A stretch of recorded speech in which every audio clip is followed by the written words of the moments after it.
Call the meeting to order. All rise for the Pledge of Allegiance. I pledge allegiance to the flag of the United States of America and to the republic for which it stands, one nation, under God, indivisible, with liberty and justice for all. Roll call. All members are present. Approval of the agenda. We have 3 changes. We will, under reports and presentations, 6H, the Public Utilities Commission report. Then 7F, we will remove from the agenda. And then after the informational items, we will go into closed session. So, is there any other changes? Council have anything? Do I have a motion to approve the agenda with those 3 changes? Motion to approve. Motion by Scott. Do I have a second? Second. Second by Joe. Call the question. All those in favor signify by saying aye. Aye. Opposed? Motion carries 5 in favor, none against. Approval of the minutes, May 7th, 2025, regular meeting. They all received them in your packet. Is there any changes, corrections, or clarification needed within those minutes? Page 1, the approval of the minutes, notes absent is Councilmember Stone. That should be Councilmember Leach. You're right. Good catch. I even missed that. Everyone see that change? Yep. That needs to be done. Okay. Any other changes? Okay. Do I have a motion to approve the minutes with that correction? So moved. Motion by Brad. Do I have a second? Second. Second by Joe. Any last minute changes? Call the correction, or call the question. All those in favor signify by saying aye. Aye. Opposed? Abstentions? Aye. 4 in favor, none against, 1 abstention. This now brings us to our public open forum. Is there anyone here that would like to address the council? Is there anyone here that would like to address the council? Call a third time. Is there anyone here that would like to speak to the council? Okay, our public open forum is now closed. We have no public hearings. We will now move on to reports and presentations. 2025 financial report presentation. Mary?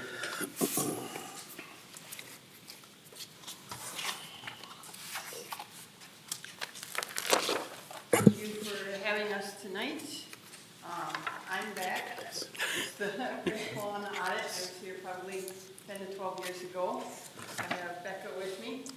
Hi, I'm Becca Email. Nielsen. I'm the manager on the audit for this year. Okay. So had a few changes, but tried to make the process overall smooth. Obviously, audits reports are issued and out the door fairly timely. But we'll go through the PowerPoint, kind of highlight what happened during the year. Everything in the PowerPoint that we'll go through is in the bound document too. So you definitely can tie those back and forth. Feel free to stop us at any time if you have any questions as well. But in general, overall, clean audit, highest level of assurance that us as auditors can give. So that's a positive. So if you open your PowerPoints to where the blue bike is, I think that one has a page number on it, page 9. We'll go ahead and start there. All of the other communications we had prior to this, so we won't go through those again. But Becca will take over and she's going to go over the financial results. So, Head east toward Oak Street South. so the first slide after that divider is going to be for your cash and investment balances. So it's going to show your cash and investment balances for the city as a whole, and then your general fund. So overall ending cash for the citywide sat at $14.77 million, and general fund sat at $2.2 million at the end of 2024.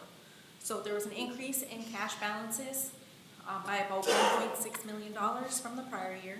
So $738,000 of that was in your local option sales tax fund. And then there was another $582,000 increase in your general fund from the prior year. So those were the two funds we saw the biggest increases in from 2023 to 2024. So overall, at year end, about $3.25 million of cash is being held in that local option sales tax fund, and then $4.38 million is held in your debt service fund. So those two funds, along with your general fund, hold the biggest balances of cash at year end.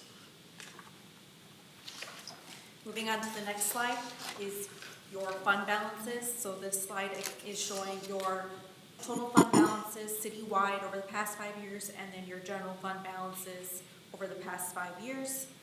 So general fund at year end had a $2.3 million balance, which was an increase of $450,000 from the prior year.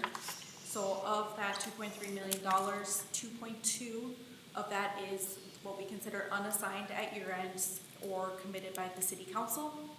So with that, there were 3.6 months of expenditures in that unassigned balance, so which is consistent with the prior year. So that's basically saying that if revenues were to stop coming in, you have 3.6 months of funds sitting to get you by until you find new sources of revenue.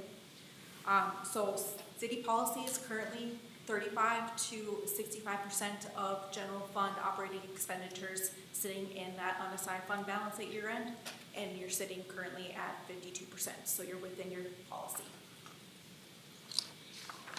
Okay. So this next slide is going to be your tax revenues by source citywide over the past 5 years. So you'll see that taxes are your largest portion of revenues in 2024. So you'll see that it's been increasing over the past 5 years. In almost every category, actually, your revenues have increased over the past 5 years. You'll see a couple outliers in there that I just wanted to note. So if you see your big spike in your other revenues in 2022, that is going to be from the PUC reimbursing the city for your Second Street project. So that's kind of why that's looking a little bit wonky. And then in 2022, that peak in intergovernmental revenue is just due to your COVID fund money. So that's why intergovernmental funds revenues increased or spiked in 2022. So we've kind of been seeing those come down overall as your COVID money is being spent.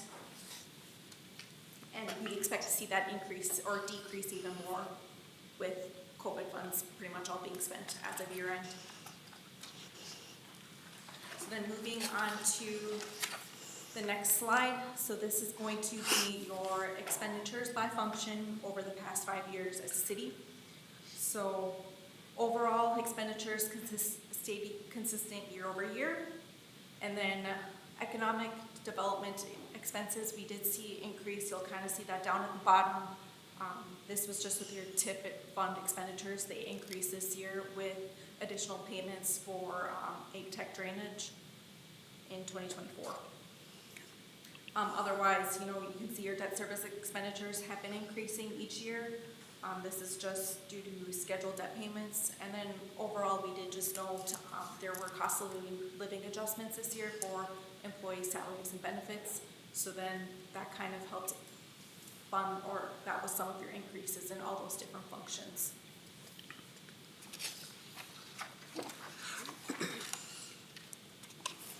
And moving on to the next slide, this is your general fund revenues and expenditures over the past 5 years. So we did note that in 2024, revenues exceeded expenditures. We did note this was due to interest income, just with the market rates being higher than expected in 2024 compared to like 2023. And then your expenditures were actually less than budgeted in 2024. However, expenditures did increase from 2023 to 2024 by about $233,000. So again, this was due to your cost of living adjustments. And then I did note that there were body and squad armor cameras purchased this year. So that those purchases increased your expenditures. And then revenue decreased slightly from the prior year, so that was due to your ARPA revenues decreased. And then it was offset by an increase in tax revenues. Moving on to the next slide, so this is showing overall recap of your 2024 activity and ending fund balances of those initial funds. And you'll see those down below. You'll see that your CIP repayment, your capital projects, and your author's addition repayment fund, those actually had a negative fund balance at year end. So your 2020 street, your Birch and Pine projects, and the author's addition projects were all funded with cash on hand during the year. And then these funds we expect to see replenish as your special assessment revenues come in the future. But I just wanted to note that in your bound documents, you have a TIF schedule, a debt service schedule, and a capital projects fund schedule. So those are going to show your detailed TIFs, your detailed debt service funds, and your individual capital projects broken down for revenues and expenditures. Whereas this slide is only showing the sum of all of those combined. Okay. Okay, so this next slide, just a brief overview of the transactions that happened over the year. So within your TIF fund, $11,776 was transferred in. It was to close out TIF 115, not 116. Some typo there. So that about 12,000 was used to close that out. So that'll go away for next year. And then the 329,000 was transferred out, and that was to help pay for stormwater. And the stormwater was done in two separate funds. It was used to help fund the truck stop and then within the industrial park project. So both related to stormwater, just two separate funds that the money went into to help finance that. So when you look at it, the change in fund balance for TIF was about negative 392,000, but overall your TIF fund is still positive 502,000. So really is still where it needs to be and operating as it should. Okay. Your capital projects fund, capital outlay expenditures this year is about $70,250. And two of those largest projects are your author's addition project and then your Birch and Pine project. Again, the author's addition is funded by special assessments. Birch and Pine actually will have about a three-part deal there, abatement, special project, and then some actual levy dollars there. So you'll see that in the future years. So then those will actually refund it and be positive going forward. The second biggest piece was your 2022 Second Street South project actually came in under projections. So if you look down at the next bullet point, debt service fund, you did have a transfer in about $874,000. That did come from that fund. So what happened is when you underspent and you issued those bonds, that money went back to refund those bond payments. So gradually over the years, you'll spend that down and it'll offset the levy dollars. You'll actually use that money instead of levy dollars to pay that principal and interest. So that will be accounted for year over year. So then debt service fund had an ending fund balance of just shy of $7 million. And then the last slide is just making a note that the state requires the financial statements and the reporting form to be uploaded. That will be done probably, if not this week, early next week. And so we'll be well in advance of the due period. Okay. Council have any questions as of this point? No, Heidi and Joe just went through this about an hour ago, so. Anything else? No red flags, no nothing? No I got- surprises, right? I got a question. Sure. In reference to the fund balances, 3.6 months of expenditures, what is the average and what is recommended?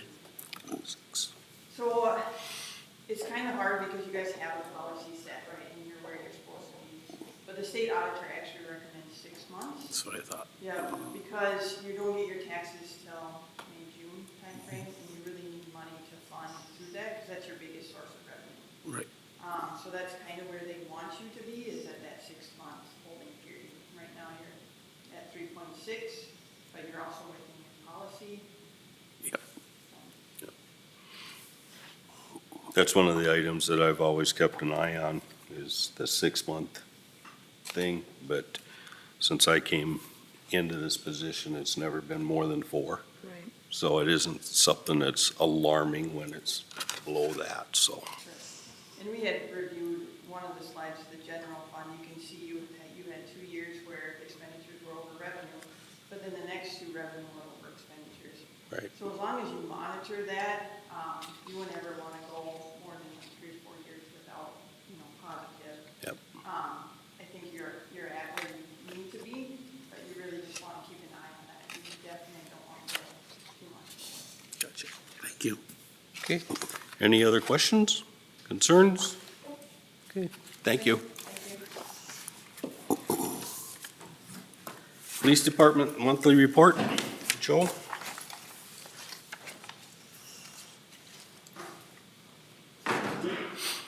Good evening, Mayor and Council. I got the May numbers for you, you have attached in your packet. As you can see, it's kind of just been right on par with that 750 to 1,000 over the last 12 months. We're at 888 this month in April. Nothing seriously, or no real high numbers as far as any one thing. You'll see agency assists are at 21. I looked it up, just under, I think it was like 10 or 11 of those were actually us assisting probations in town on different things. So when we go with them, we're assisting them. So we were in town helping them, but doing stuff, or helping with PBTs and stuff at their houses. So that's what that is. One attempted entry, that was a storage unit. Someone broke into cut the lock of a storage unit, but they never took anything from what the owner could tell. Well, overnight guys, they found 3 open doors throughout the month, 30 medical emergencies, 14 welfare checks, 401 traffic stops, and then 194 patrols. That's everything from Walmart to the school calls to the, up at the hospital, assisting hospital stuff too. So those were pretty on par with what we've been seeing, what we've been doing here in the last 12 months. I brought up the Lucas machines. You see it, you have a resolution to accept that. A little backstory on that. Earlier in the year, I found a grant through the University of Minnesota to get for possibly getting a Lucas device. What the Lucas device is, it's a CPR, basically machine, assists us on scene, or EMTs on scene, where we hook it up and it does the compressions for us at 102 compressions per minute. Pretty cool machine. So I found this grant through U of M in January. I put in for it, wrote a grant out for it. They accepted it. I think there was 15 in the state, went to rural police departments.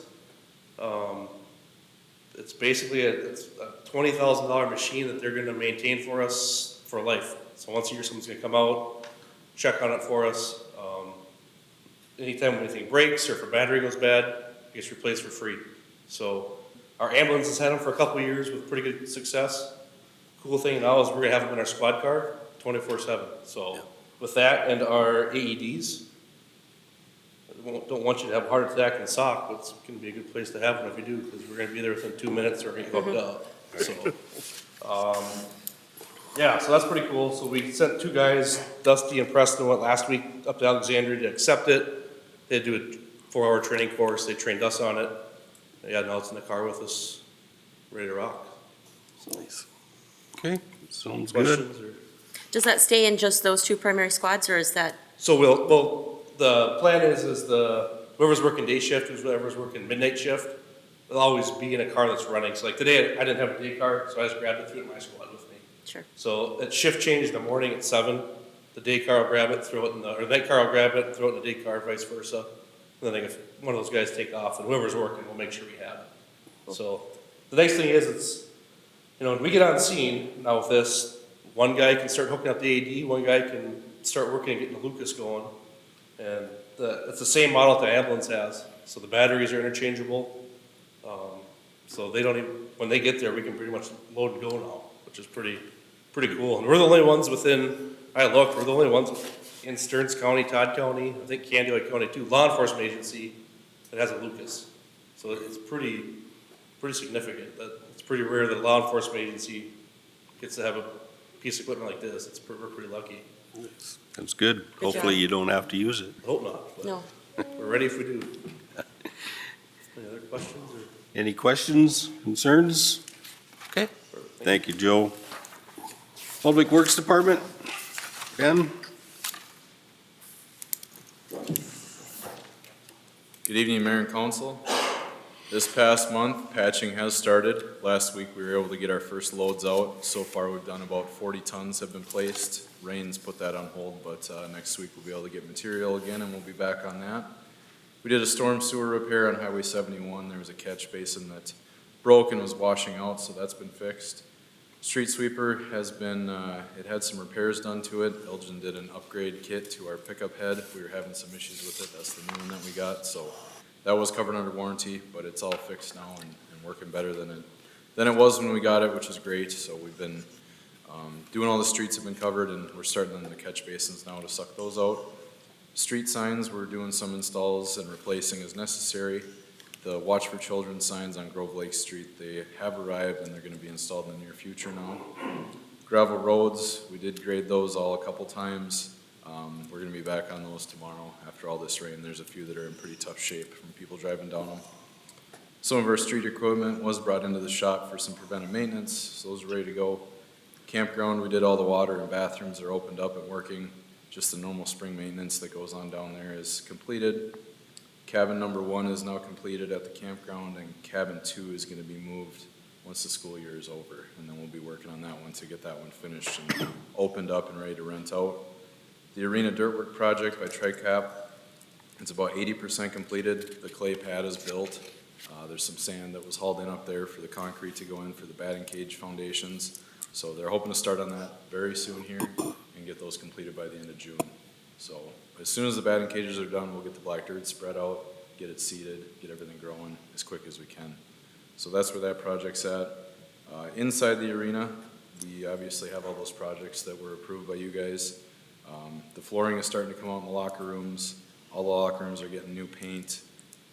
The door project is also gonna start next week. We do have a wrestling camp coming at the end of July for 4 days there. So the plan is to get all this stuff completed before they show up. So I think there shouldn't be any issue with that, but it's full demo mode up there right now. Trail project, we're waiting on an exact date from the contractor when they're coming to pave the trails, but we did pour the concrete aprons by East River Circle, and we put in the removable barriers there. So the barriers aren't in, just they're out until the paving is done. Once the paving is done, we'll put the barriers in. So those are ready to go. Sprinkler systems, they were all turned on, tested, and we probably had a dozen or so heads that had to be replaced, so those are up and running. The splash pad is ready to go. We did have vandalism there last week. Overnight, somebody came in and kicked one of those activation posts over. It's about 3 feet tall. So it snapped right off at the base. They're made out of fiberglass. So we temporarily repaired it, just so that it's usable for now, because it's gonna take 2 to 3 weeks to get a new one. So it's coming. The new one was about $1,500, so that was unfortunate. We don't know who did it, but Joe's aware of it, and they're keeping an eye out for us. But everything else at the splash pad's good to go, so as soon as the weather turns around, I'm sure people will be there. Any questions I can answer for you? Questions? The power to the Little Red Schoolhouse, I know that's something I think you've talked about prior to even the end of the year. Do you have a timeline of when you plan to do that, or? So last year, when we talked to the schoolhouse people, we put an outlet on the pole. Right. And they were just gonna run an extension cord. So we haven't had any further guidance as far as putting actual power into the building. When we did that outlet, that was acceptable at the time to that group. Got it. In my conversations with the Historical Society, they used that outlet once and it blew breakers and power and all sorts of issues. So I don't know if that's something we need to relook at as far as actually physically having power in the building, but just wondering if we could look into it and see what Yeah, we can options look we into have. Yep, we can get a cost for it. Because it would have to have its own breaker panel and stuff put in to serve that building then. Right. We wouldn't wire the whole thing, we'd probably just put a few outlets on one wall. Right. And some conduit. Thanks. And it was mentioned to me that there's an activation switch when you step on for the 40-yard dash on the Ninja thing. It's not sticky, working it's currently? not working. Okay. So, just so you have an idea about Yeah. that one. That'll So, be a large fix if that's. maybe I shouldn't have told you, no. They're buried underneath the turf, so it takes a Okay. little bit to get to them. All right. Any other questions for Ben? Okay, thank you. Planning Commission report, Sarah? Good evening, Mayor and Council. In your packet, you have a copy of the Planning Commission agenda from the May 13th meeting. At that meeting, we held 2 public hearings for variances. And we also have a copy of the building permit reports and the zoning permit reports. And at the last meeting, as far as the nuisance complaints, I had about 4 to 6 new ones, not 46. And now I'm up to about 9. And since the city council approved the contract with the new city attorney, I have spoke with them, and I have emailed information out to them about some properties. So we are actively working with them on that. So any questions for me? Questions, concerns? Okay, thank you. CVB report. Brad? Yeah, we met last Wednesday, so I guess that would have been the 14th. Obviously, it's a busy time of year for not only the CV, but the chamber. And I always kind of mention both of them when I talk about it because they're kind of, they work in collaboration on a lot of things. So we have a number of items in our packet tonight in reference to Sinclair Lewis Days and that type of thing. We did get notice that our executive director for the CVB has retired. So the CVB board is in the process of finding a replacement and interviewing. So, I know Pam has spent a lot of years there, and I certainly thank her for that.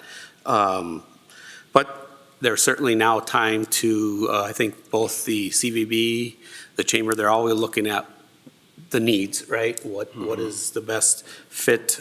Certainly, the board, the council is concerned about the CVB portion, but as a city as a whole, I think it's a good time to really look into everything as far as help and needs go down there. So from that perspective, they are interviewing somebody for Pam's replacement. Outside of that, I got 2 additional bits of information to hand out. One is a tour just for you guys to see what it is, and this is the art and mural tour, and basically what it talks about is all of our murals and benches that are around the community, along with some of the paintings. It talks a little bit about what they are and where they're located, and there's a map that shows it and whatnot. So I thought that's pretty cool. That's kind of been provided by Artify of Sauk Center. So we shared that, and they have sent this out, and they're making many more copies of it. And of course, the other thing is just kind of the a letter that's sent out to a lot of our businesses, showing them the different meeting places and spaces that we have in Sauk Center. So I thought this was pretty cool. And again, I'll pass these around, but just kind of talks about where they're at, the number of people that it could house, whether it's 15 or 60. And that's kind of a big part of the CVB is to how do we bring people into Sauk Center? And that's one of the things they are doing right now is really promoting, again, it's that time of year. So is there any questions? Questions? Okay. Okay, thank you. City engineer report, Keith? All right, good evening, Mayor and Council.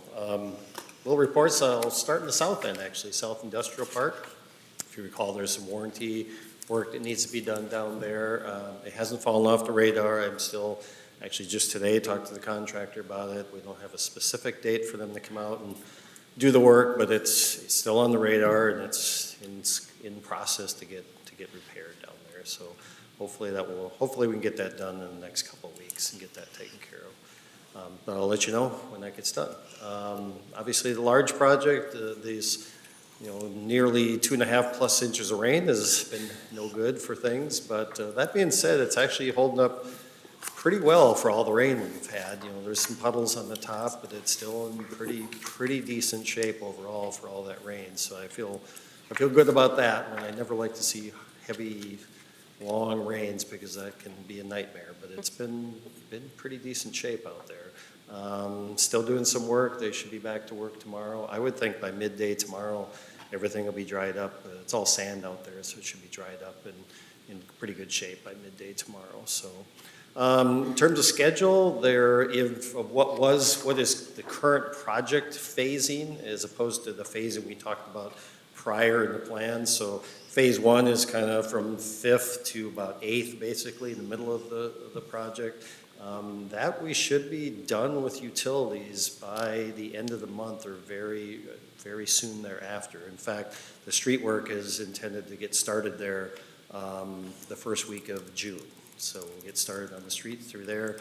Then I'll be moving to phase 2, which is the south end of the project for doing the utilities, and then ultimately then jump back to the far north end of the project, which would be the phase 3, and it'll be the last portions of it. And I know Councilmember Kirkhoff asked what percentage we were at. It's a little hard to say specifically, but I would say there's somewhere is about 18 to 20% probably complete overall. A little hard to tell with, because there's utilities, streets, and things going on, but I would say that's probably a pretty good estimate of the total complete at this point. So still on schedule if things continue on, if we don't have lots of heavy rainfalls that occur throughout the year, we should be in pretty good shape, I would say. So things are looking good, and another newsletter will be going out. It's at the city right now. It'll probably be going out in the next day or two to everybody, and that's kind of where things are at. So any questions for me? Is that your second newsletter? Second, yep. Any other questions? Otherwise, I know they were removing sidewalk and everything on 9th Street today.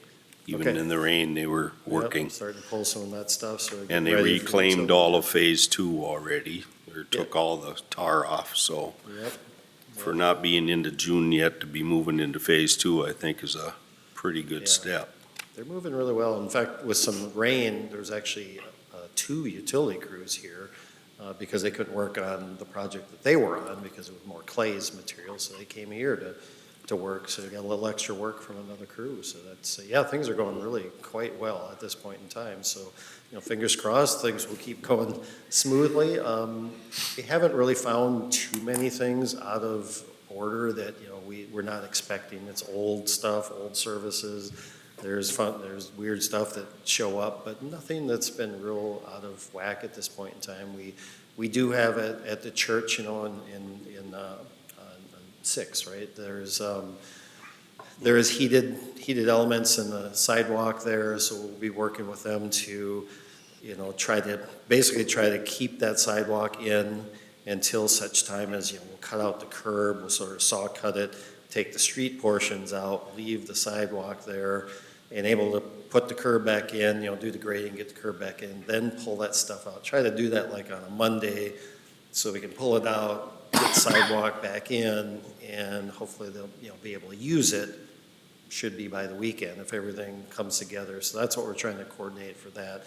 They will have to do, put the electrical things. We've did that before, so that'll be their responsibility. So there'll be some coordination to get that taken care of, but we're working on that with the church to get those things coordinated for them. So that's one little hiccup, if you will, just coordination things that need to get taken care of. But otherwise, things are pretty good. It's just the strange stuff. 2 services to one house. It's 2 sanitary services. One toilet went one place, and another toilet went a different place. It's like, who knows how that happened, but it did.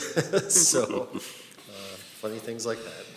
So Okay. did you say that the church will have to repay for put the heated sidewalk back in, even though it's already there and been active and? Just the heating portions thereof, because that is in public right of way. That's what was done before. If council wishes to direct some other approach to it, that's fine. But that's what we've done previous, and that's generally when landowner things are in the right of way, it's their responsibility to take care of those. But that, if you want us to do something different, I would certainly be looking for any direction if so. In other projects that we had exposed aggregate sidewalks all the way around the house on a corner lot. We did not replace it with exposed aggregate. They got a regular sidewalk. If they wanted exposed aggregate, they paid for it themselves. So it would fall in line with what we've done in the past as far as the church having to pay for the heated sidewalk. It's the same thing like sprinkler systems. Right. Dog fences, things of that nature that people might have out in the right of way. Those are there. They're technically not supposed to be there. Right. So that's how, how we've acted, the policies, if you will, in the past. But I'm, we're certainly willing to do whichever you direct us to do, so. Yeah, I guess I'm not asking you to do anything different. I just was curious as far as that's been the past practice the last 10 years or whatever. And then the other, I guess, if we're asking them to put the heating elements back into the concrete, into the sidewalk, I'm assuming you work with whoever they have hired or, Yep. I mean, you're communicating that with them and Yeah, who hooks that all back up? They have to do all Yeah. of that, right? They'll have to hook it back up, but we'll coordinate with them. They'll have to get the contract. I'm sure whoever did it will Right. likely do it again. So we'll have to work with them. So we will be working and coordinate with the church themselves, but also their contractors. So that'll be, fairly soon because that's in phase one for the Yeah. Right. street. So we'll be getting into that. But I just wanted to bring that to your attention, that one. Thanks. On the South Industrial Park, you mentioned that's warranty work. Do we still have a retainer on? There's no retainer because that's been fully paid out. So this is Okay. purely warranty-related work. So if they just keep putting us off of where we Well, got any we ways of have. getting them there? We have alternatives, and it would really be, we'd go through legal to work with that, but they are required to do that, so they're not balking at it, it's just a matter of scheduling. They're willing and said that they're going to do it, and there's been no consternation, if you will, that yes, I'm not gonna do it kind of things. It's just a matter of getting them in to do it. Okay. Any other questions? Okay, thank you, Okay, Keith. Thank you. Airport Board, Vicky? So the airport board met in regular session on Wednesday, May 14th. The first three items have to do with the box hanger project. They are recommending the grant application for the box hanger project and also approval of the consultant agreement, those both later on in your agenda. And they also had some discussion regarding the potential rental of that hangar. They also discussed the next steps on the land purchase project. If we're able to consummate that purchase, then where do they go next with that? And also they looked at the next steps for the AWAS relocation. That's basically getting the engineer out there to put the site, to designate the site, and then what the specs are for the foundation, because we'll be putting that in. And that AWAS has to be relocated because of the box hangar. And then also every time they meet, they look at the 5-year capital improvement plan and availability of grant funding regarding the federal money that comes into the airport and how that is allocated out. So I have a couple items on the agenda tonight for the box hangar project. Otherwise, that's it for the airport board. Questions, concerns? Okay, then we'll move on to the Public Utilities Report, which is myself. Since we reported the last time, it's basically just meeting, paying the bills like we normally do, and review this process on the new substation that's going up behind the office back there. The other thing is we did have one journeyman lineman resign and move on. So last week, we did interviews, we advertised, we did interviews, and as of Monday, we have a new hire that will start on June 3rd. So otherwise, the other issue that we've got right now is Shannon's work, trying to get things lined up to run the electrical in the Birch and Pine area. And Charters all of a sudden decided to run everything they do through their attorney. Rather, they said they'd run the same trench as us, but now all of a sudden they want to review it, and it's getting to the point where we're going to start seeing holdups in our project because of that. And this isn't the first go-around with them on this kind of thing, so I'm actually going to request that we look at their franchise in town and start putting some pressure on them, because they're definitely not showing any loyalty to Sauk Center as far as I'm concerned. So I want to review that contract for their franchise to be here, so. Any other questions? Okay, then we will move on to action items. 7A, approve the 2025 audited financial statements. So this is, as it says, is follow-up to the presentation from Clifton Larson Allen of the audited financial statements. I'm just asking the council to accept the statements as final for 2024. Questions, concerns? Do I have a motion to accept the audited financial statements? Motion to approve. Motion by Joe, do I have a second? I'll second. Second by Heidi. Any last minute discussion? Call the question. All those in favor signify by saying aye. Aye. Opposed? Motion carries 5 in favor, none against. 7B, approve resolution 2025-44, accepting grant for the Lucas. As Chief Jensen said, he applied for that grant for the University of Minnesota. It is like similar to those in the ambulance department because it includes the machine, the training, and supplies for the life of the agreement. What he didn't say is that when you go buy a Lucas, you're going to lay down $20,000. So it's a pretty good grant that he was able to secure. So we're looking to approve Resolution 2025-44, accepting the grant from the University of Minnesota for a Lucas device for the police department. Questions, comments? Good job, Joe. Yeah, thank you. Do I have a motion to approve resolution 2025-44? So moved. Motion by Brad, do I have a second? Second. Second by Scott. Any other discussion? Call the question. All those in favor signify by saying aye. Aye. Opposed? Motion carries 5 in favor, none against.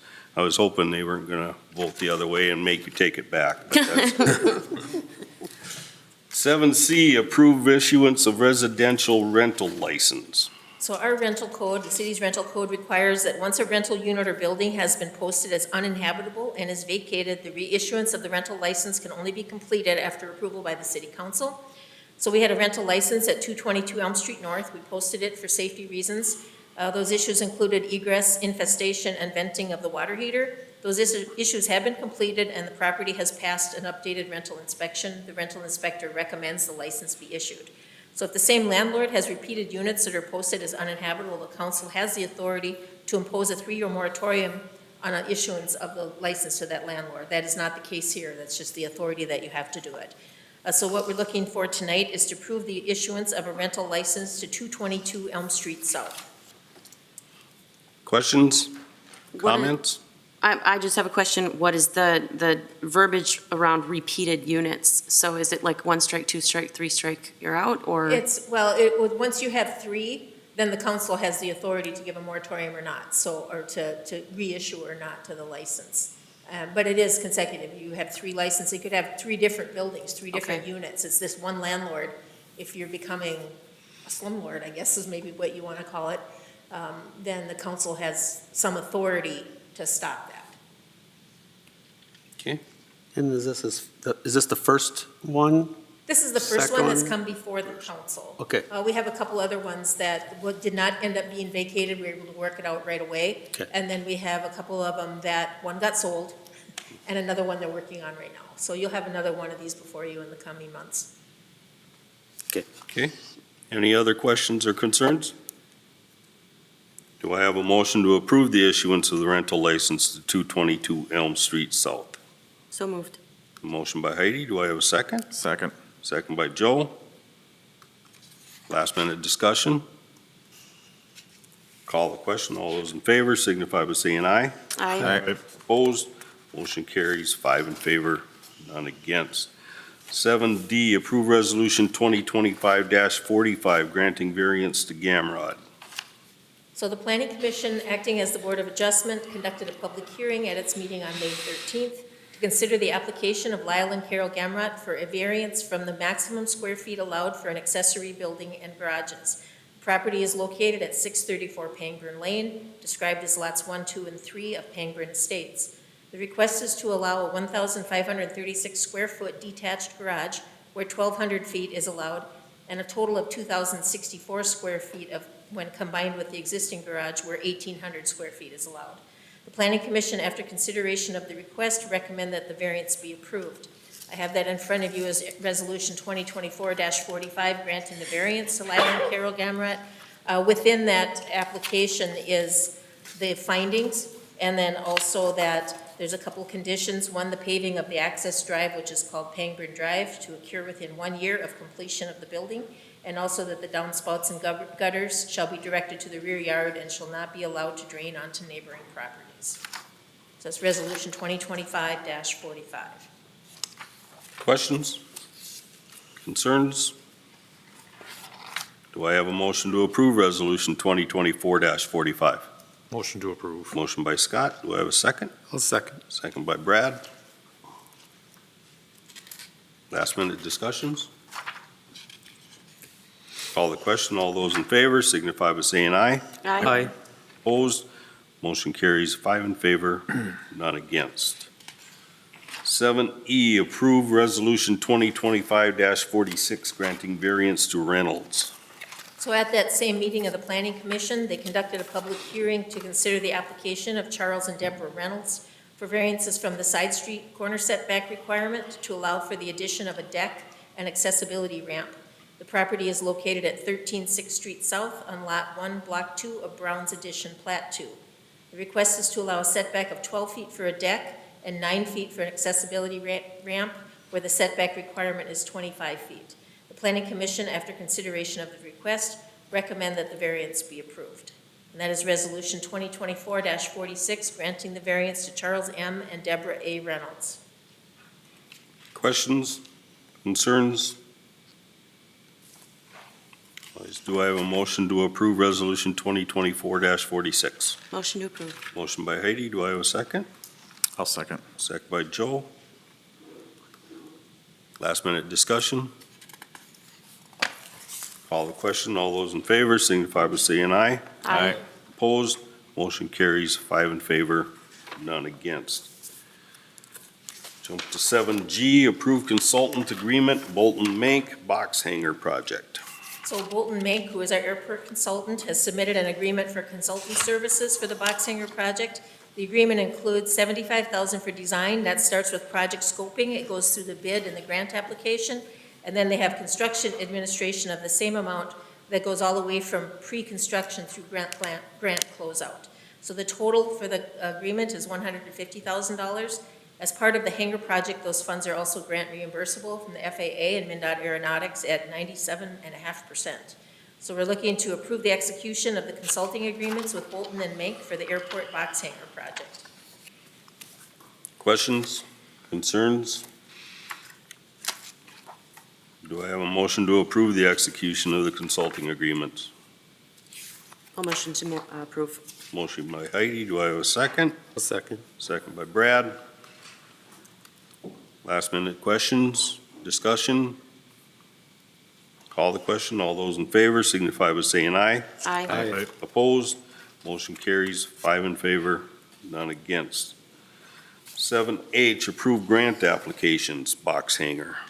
So this is also for the box hangar that the airport is recommending that the city council proceed with the grant applications to secure the funding for this project.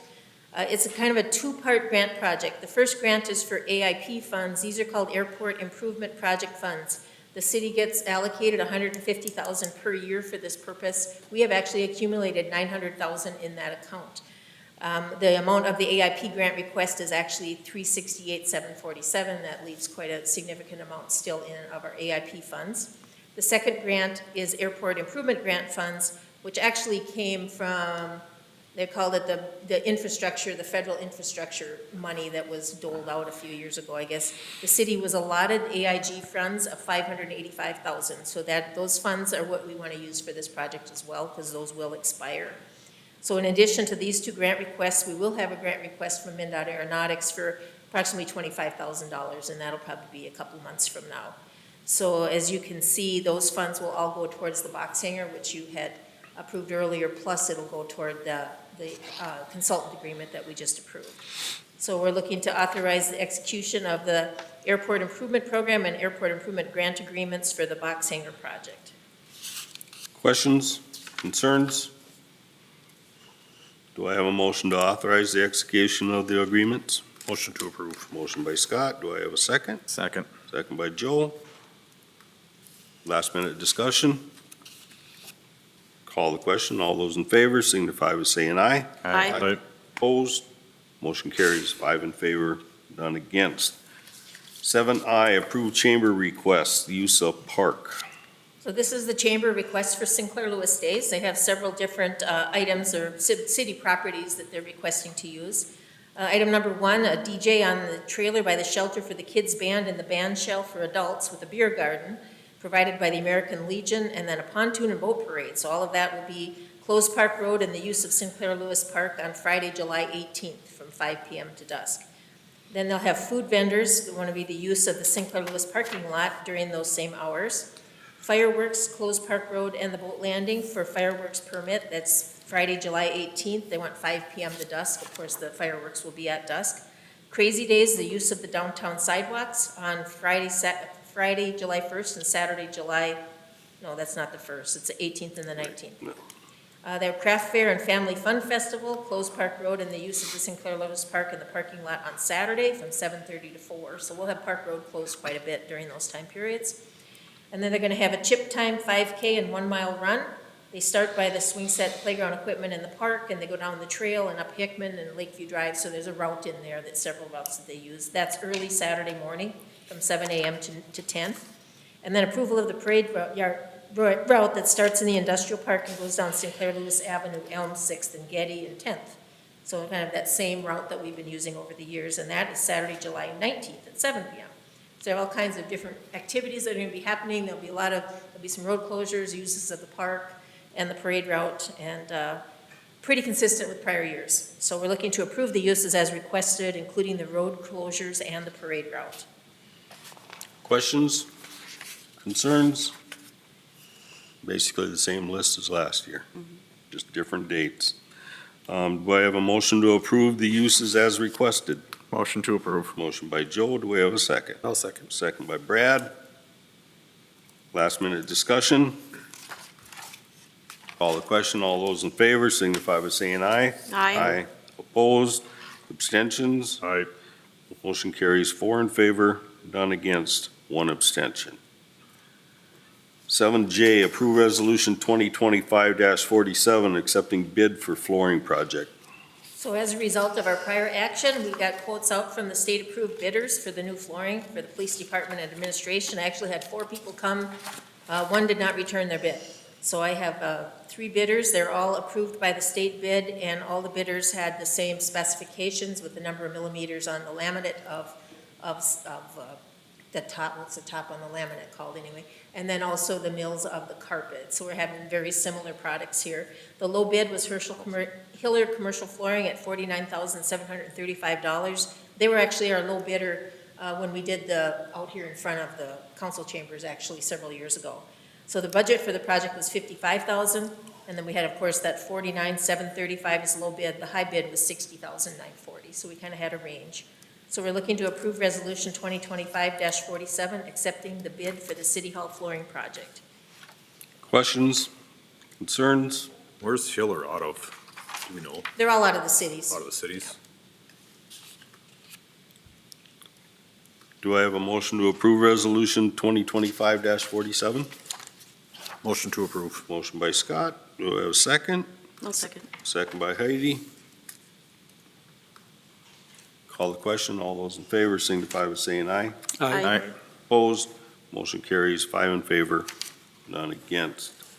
7K, approve resolution 2025-48, authorizing disposition of excess equipment. So the police department, as part of its operations, have in its possession firearms as a result of forfeitures, which it wishes to dispose of. As per Minnesota statute, firearms obtained as a result of forfeiture or seizure must be sold through a licensed FFL dealer or destroyed.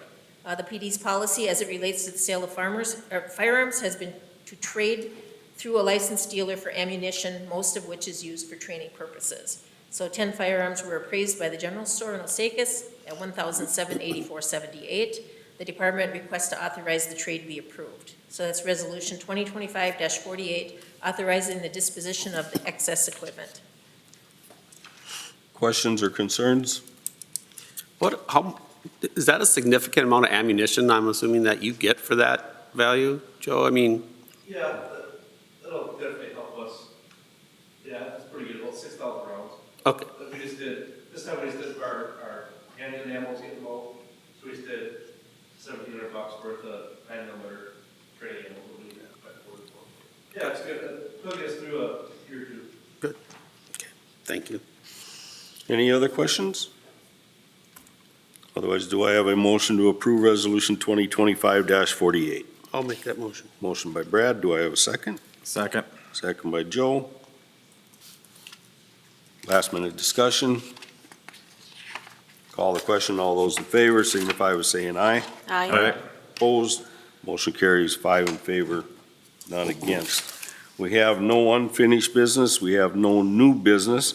That brings us to our consent agenda. We have schedule of claims, unpaid claims of $165,711.61 with a zero on a paid claim, so for the same total. April checks, paid claims / payroll, $413,436.35. Every year by June 30th, liquor licenses are up for renewal. To date, the following applicants have the appropriate paperwork completed and fee paid. Listed below are the liquor licensees and the license number. I'll read the establishments. Babbitt's Wine Bar, Next Door Bar and Lounge, Pied Piper doing business as Bear Trap, Mustang Bar, Old Course Sauk Center, Mezcal LLC, American Legion, the Palmer House, Crazy J's Bar and Grill, Westside Liquor, Walmart Incorporated, and Sisters Beer, Wine, and Spirits. Every year by June 30th, on-off sale 3-2 beer licenses are up for renewal. To date, all the applicants have the appropriate paperwork completed and fee paid. Listed below are the on-off sale 3-2 beer licensees and license number. Those three are Isaac North Star, Colburn's, and Sauk Center Travel Plaza. Also, every year by June 30th, the cigarette licenses are up for renewal. To date, the following applicants have the appropriate paperwork completed and fee paid. Listed below are the cigarette licensees and their license number. Those licensees are Next Door Bar and Lounge, Westside Liquor, Mustang Bar 3, Colburn's, Sauk Center Fleet Supply, Casey's General Store, Isaac's North Star, Walmart, Sauk Center Travel Plaza, Northdale Oil, Sisters Beer, Wine, and Spirits, Holiday Station Stores, Crazy J's Bar and Grill, Sauk Center Tobacco LLC, and Sauk Center Tobacco Incorporated. We also have a request from Jessica Mossman doing business as Crazy J's Bar and Grill for a temporary extension of premise permit and alley closure for an outdoor band on June 7th, 2025 from 8 p.m. to 12:30 a.m.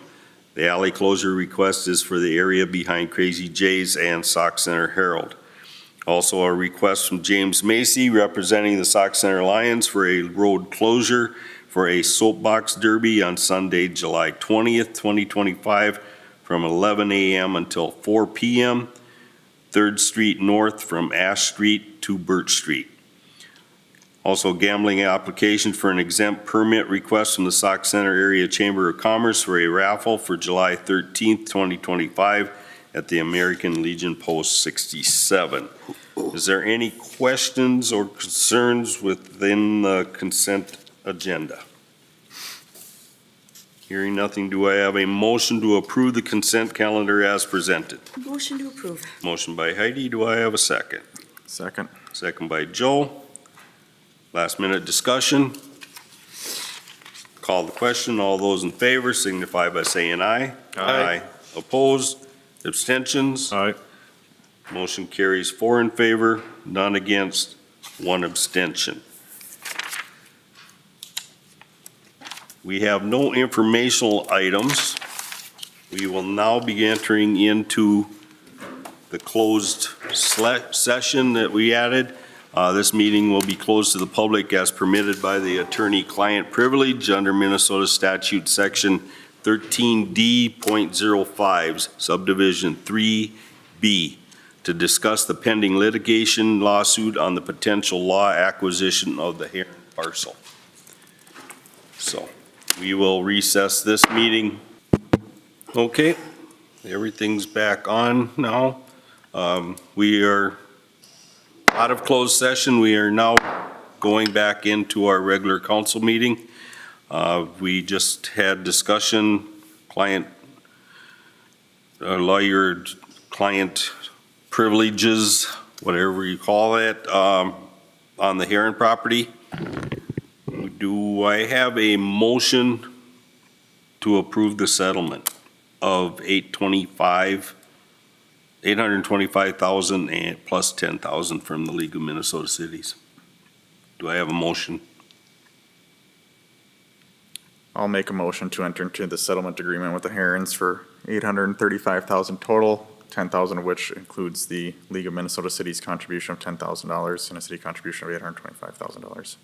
Okay, I have a motion from Joe. Do I have a second? Chair will second it. Myself, Warren. Discussion.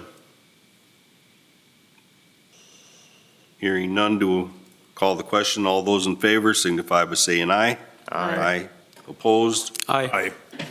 Motion carries 3 in favor, 2 against. Now I need a motion to direct staff and the mayor to proceed with the paperwork. I'll make the motion to allow staff and mayor to execute the purchase agreement and all closing documents. Okay, we have a motion by Joe. Do I have a second? I'll second that. Second by Scott. Any other discussion? Call the question. All those in favor signify by saying aye. Aye. Opposed? Aye. Motion passes 4 in favor, 1 against.